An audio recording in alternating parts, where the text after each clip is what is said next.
오늘 며느리가 내게 말했다. 어머님은 그냥 파출부 역할이나 하세요. 그 말은 내 가슴을 칼로 베듯 스며들었다. 나는 멍하니 서 있었지만 속에서는 시뻘건 불이 일었다. 내가 이 집에 어떻게 살아왔는데, 내가 이 집을 어떻게 지켜왔는데 나를 파출부라니. 그 순간 나는 결심했다. 아들 내외의 모든 것을 빼앗기로, 그들의 삶을 통째로 뒤집어 버리겠다고 마음속에 다짐했다. 그러나 그 결심은 소리 없는 다짐이었다. 나는 아무 말도 하지 않았다. 다만 나의 분노를 서류와 증거와 절차로 옮기기로 했다. 복수가 아니라 권리의 회복이라는 이름으로. 그날 밤 좁은 아파트 거실에서 나는 홀로 앉아 있었다. 낡은 전등불 아래에서 오래된 앨범을 펼쳤다. 앨범 속 사진 속에 나는 젊었다. 아이들의 얼굴은 해맑았다. 그 아이들을 위해 밤낮으로 일하며 살아왔던 기억이 떠올랐다. 나는 그때부터 메모를 하기 시작했다. 작은 노트에 며느리와 아들의 말투와 태도를 기록했다. 언제 어떤 말을 했는지, 내가 어떤 기분이었는지. 이 기록이 언젠가는 무기가 될 거라는 직감이 들었다. 며느리의 표정은 차가웠다. 아들은 내 눈을 잘 마주치지 않았다. 나는 이미 배신의 기류를 느끼고 있었다. 그렇지만 나는 서두르지 않았다. 대신 내 손으로 통장을 확인하고 내 연금 수급 내역을 꼼꼼히 살펴보았다. 내가 가진 것들을 내가 직접 지켜야 한다는 생각이 점점 강해졌다. 은행에 들러 직원에게 내 연금과 예금이 어떻게 관리되고 있는지 확인했다. 은행 직원은 정중하게 설명했지만 내 안의 긴장은 풀리지 않았다. 내가 지금 움직이지 않으면 내 삶의 모든 것이 남의 손에 넘어갈 것 같았다. 며느리는 나를 집안일에만 묶어두려 했다. 아들은 점점 말이 줄었다. 나는 마치 집안의 그림자처럼 취급받았다. 그러나 나는 그림자가 아니었다. 나는 이 집을 세운 뿌리였다. 나는 뿌리가 잘려나가는 순간을 참을 수 없었다. 그래서 나는 서류함을 열었다. 집 등기부 등본,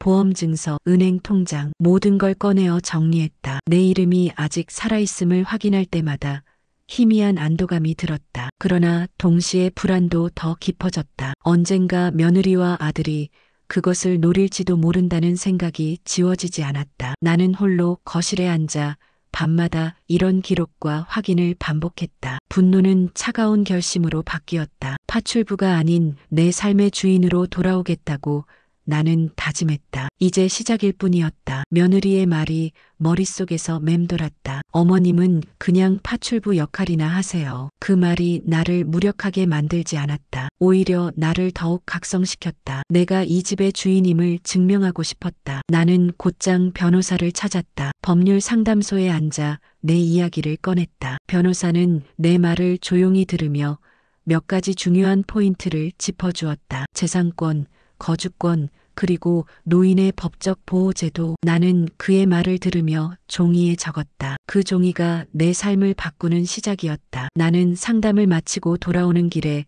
시청 근처 복지센터에 들렀다. 복지센터 직원은 친절하게 설명해 주었다. 노인의 재산과 건강권을 보호하기 위한 제도가 있다는 사실을 나는 그때 처음 알았다. 무료 법률 상담, 공증 서비스, 심리 상담까지 제공된다는 설명을 들으며 혼자가 아니라는 희미한 안도감을 느꼈다. 나는 그날 집으로 돌아와 서류를 다시 정리했다. 집의 등기부 등본을 떼어보고 내 연금 수령 내역을 파일로 묶었다. 나는 이제 증거와 기록으로 무장하고 있었다. 며느리는 여전히 무례했다. 아들은 내 눈을 피했다. 그러나 나는 예전처럼 울거나 화내지 않았다. 대신 차갑게 웃었다. 나는 이미 내 계획을 세우고 있었으니까. 나는 매일 노트에 일기를 쓰듯 기록했다. 며느리가 어떤 말투로 대했는지, 아들이 어떤 태도로 반응했는지. 작은 일들이지만 그 기록은 나의 무기가 되었다. 언젠가 필요할 때 꺼내 쓸 수 있는 무기. 나는 점점 강해지고 있었다. 밤이 되면 손자의 웃음소리가 들려왔다. 손자의 웃음은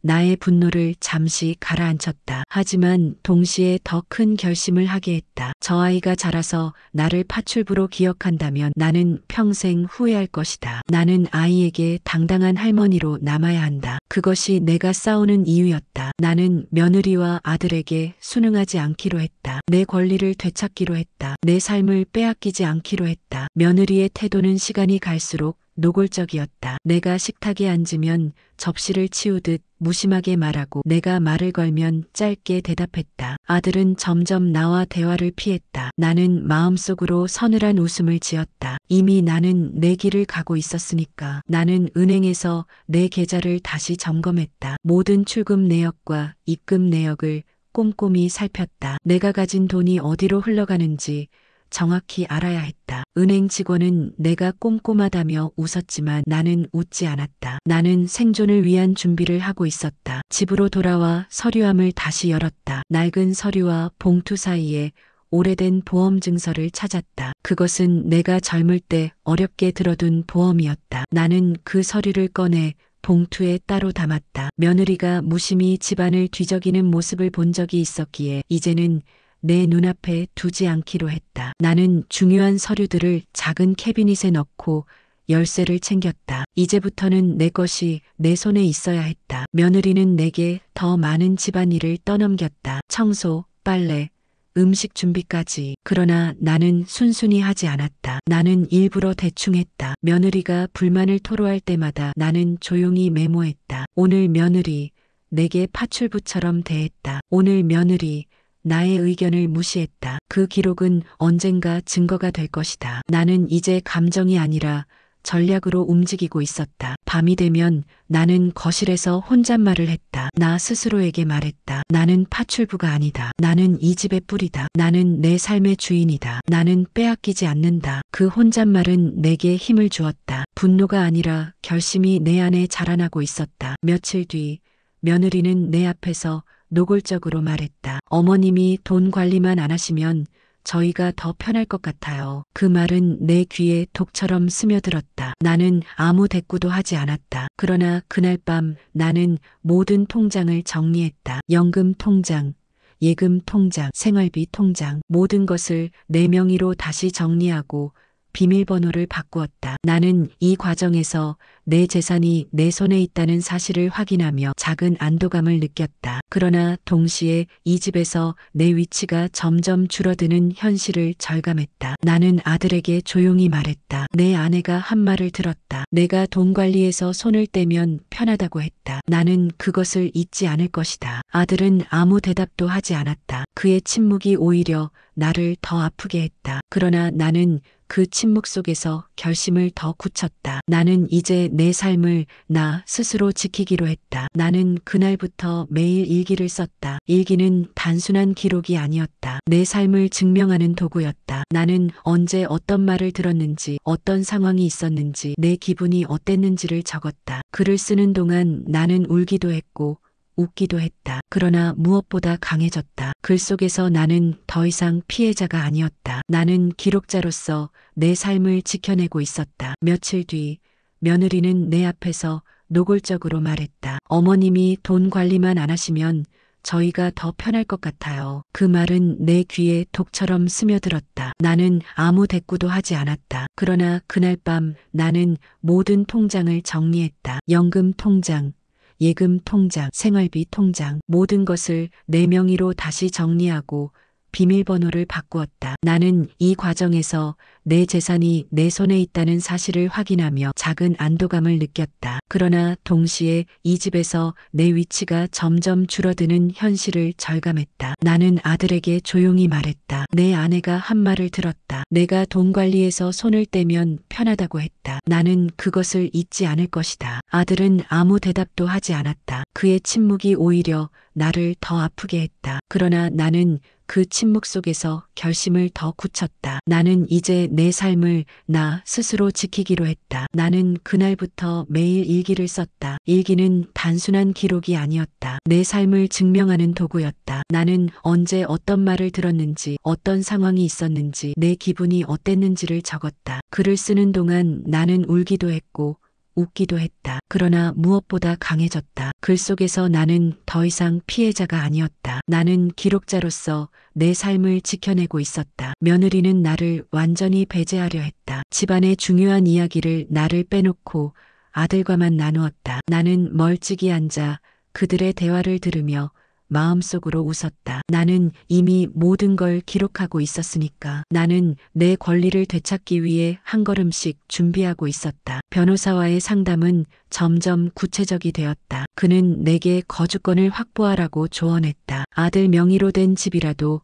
내가 수십 년간 거주했다면 법적으로 권리를 주장할 수 있다고 했다. 나는 그의 말을 들으며 안도했다. 나는 내 집에서 쫓겨나지 않을 것이다. 나는 아들에게 조심스럽게 물었다. 혹시 내 거처를 따로 마련할 생각을 하고 있느냐? 아들은 놀란 눈빛을 보였다. 그러나 그는 대답하지 않았다. 나는 그 침묵이 대답임을 알았다. 며느리는 내가 이 집에서 사라지길 원하고 있었다. 그러나 나는 떠나지 않을 것이다. 나는 내 권리를 끝까지 주장할 것이다. 나는 이제 두려워하지 않았다. 나는 점점 차가워졌다. 며느리가 내게 던지는 말 한마디, 아들의 무심한 눈빛 하나하나가 이제는 분노보다 결심을 더 크게 만들었다. 나는 복지센터에서 알게 된 공증제도를 이용하기로 했다. 중요한 서류들을 공증받아두면 법적으로도 내 권리를 인정받을 수 있었다. 나는 은행과 법무사를 오가며 하루하루를 보냈다. 피곤했지만 내 안에서 이상한 힘이 솟았다. 나는 더 이상 남에게 기대지 않았다. 내 힘으로 내 삶을 지켜내고 있었다. 며느리는 내 표정이 달라진 것을 느낀 듯했다. 그녀는 점점 더 불안해졌다. 내가 웃지 않고